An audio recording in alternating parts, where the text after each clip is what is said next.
നമസ്കാരം. പ്രധാന വാർത്തകൾ.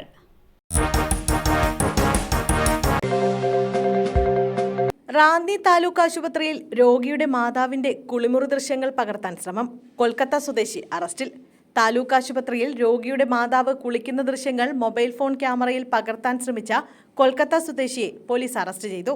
ഇന്നലെ വൈകിട്ട് 5:30-ഓടെയാണ് സംഭവം. ഫുട്ബോൾ കളിക്കുന്നതിനിടെ കാലിന് പരിക്കേറ്റ മകനുമായി ചികിത്സയിൽ കഴിഞ്ഞിരുന്ന വീട്ടമ്മ കുളിക്കാൻ ബാത്റൂമിൽ കയറിയപ്പോൾ കൊൽക്കത്ത സ്വദേശി മുജീദ് തൊട്ടടുത്ത ബാത്റൂമിന്റെ വിടവിലൂടെ മൊബൈൽ ക്യാമറ ഉപയോഗിച്ച് ദൃശ്യങ്ങൾ പകർത്താൻ ശ്രമിക്കുകയായിരുന്നു.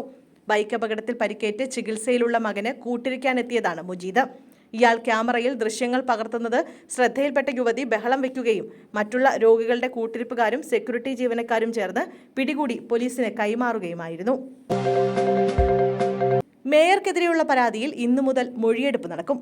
KSRTC ബസ് ഡ്രൈവറുമായുള്ള തർക്കത്തിൽ മേയർ ആര്യ രാജേന്ദ്രനും MLA സച്ചിൻ ദേവിനുമെതിരെ എടുത്ത പരാതിയിൽ ഇന്നു മുതൽ മൊഴിയെടുപ്പ് തുടങ്ങും. പരാതിക്കാരായ 2 പേരുടെ മൊഴിയാണ് രേഖപ്പെടുത്തുക.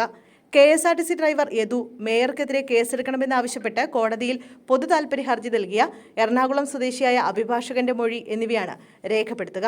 ഇവരോട് കണ്ടോൺമെന്റ് സ്റ്റേഷനിൽ ഹാജരാകാൻ ആവശ്യപ്പെട്ടിട്ടുണ്ട്. യദുവിന്റെ പരാതിയിൽ ജാമ്യമില്ലാത്ത വകുപ്പുകൾ പ്രകാരം കേസെടുത്തിരുന്നു. ഇതിന്റെ ഭാഗമായാണ് യദുവിന്റെ മൊഴി രേഖപ്പെടുത്തുന്നത്.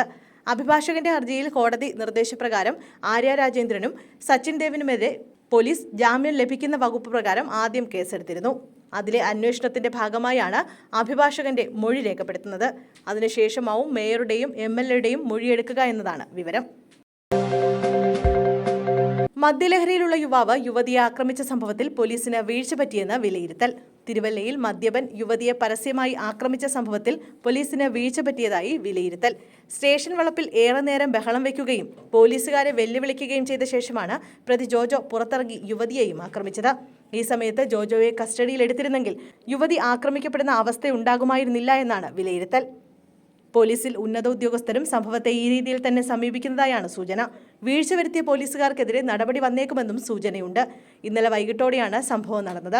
സ്കൂട്ടർ നിർത്തിയിട്ട് വഴിയരികിൽ നിൽക്കുകയായിരുന്ന യുവതിയെ മദ്യപിച്ച് ലക്കുകെട്ടെത്തിയ ജോജോ യാതൊരു പ്രകോപനവുമില്ലാതെ ആക്രമിക്കുകയായിരുന്നു. നാട്ടുകാർ പെട്ടെന്ന് ഇടപെട്ടതിനാലാണ് യുവതി പരിക്കുകളേൽക്കാതെ രക്ഷപ്പെട്ടത്. കാട്ടാന ആക്രമണത്തിൽ Mathrubhumi news cameraman AV Mukesh അന്തരിച്ചു.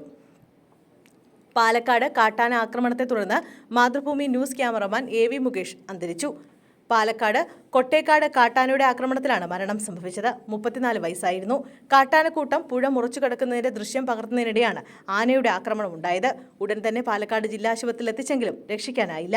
മലപ്പുറം പരപ്പനങ്ങാടി ചെട്ടിപ്പടി സ്വദേശി അവത്താൻ വീട്ടിൽ ദേവിയുടെയും പരാതിനായ ഉണ്ണിയുടെയും മകനാണ് മുകേഷ്. ഭാര്യ ടിഷ ദീർഘകാലം ഡൽഹിയിൽ ജോലി ചെയ്തിരുന്നു.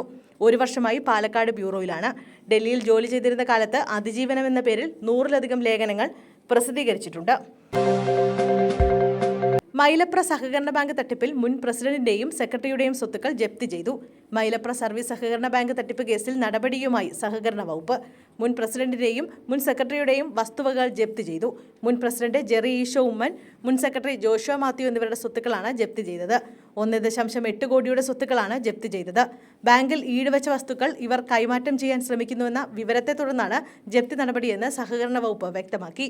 ബാങ്ക് മുൻ സെക്രട്ടറി ജോഷുവ മാത്യുവും മുൻ പ്രസിഡന്റ് ജെറി ഈശോ ഉമ്മനും ബന്ധുക്കളുടെ പേരിൽ ഉൾപ്പെടെ വായ്പ എടുത്ത് കോടികൾ തട്ടിയെന്ന് കണ്ടെത്തിയിരുന്നു.